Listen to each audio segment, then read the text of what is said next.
Okay, the yin-yang symbol has a large dark side, a large white side.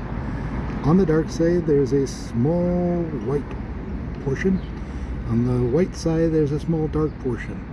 Think about the season cycle: spring, summer, fall, and winter. So the winter solstice is the darkest day of the year.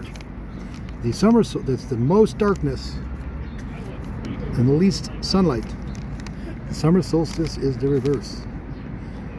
The most sunlight and least darkness.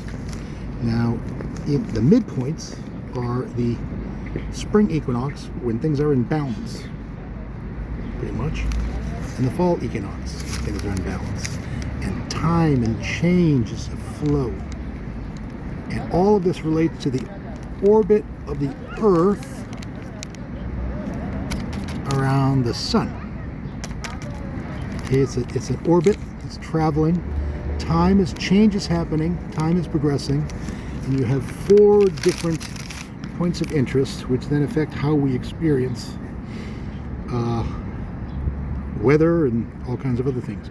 This is a design pattern. This reoccurs many different times in nature. If you think about the phases of the moon, there is a full moon, or if you want to call this a full moon, you can.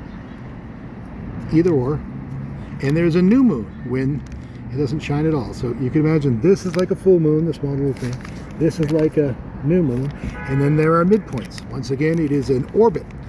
And it's multiple orbits involved in how we perceive it, and it is change. But it is the same design pattern, this fourfold thing. Think about the cycles of a given day.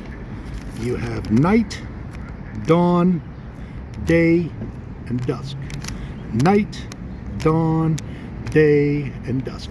And it has to do with the Earth and its spinning on its axis, its rotation. Once again, it is a design pattern. This occurs over and over and over again.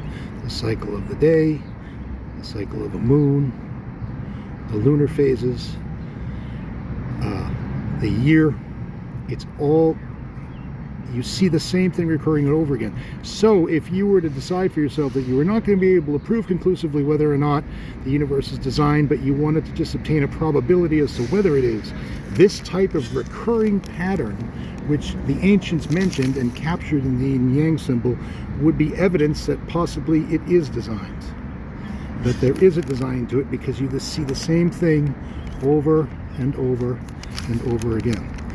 It's just something to think about. So, you know, there are 4 rivers in Eden. There are 4 Gospels. There are 4 living creatures in Ezekiel, as there are 4 living creatures in Revelation. There are 4 chambers in the human heart.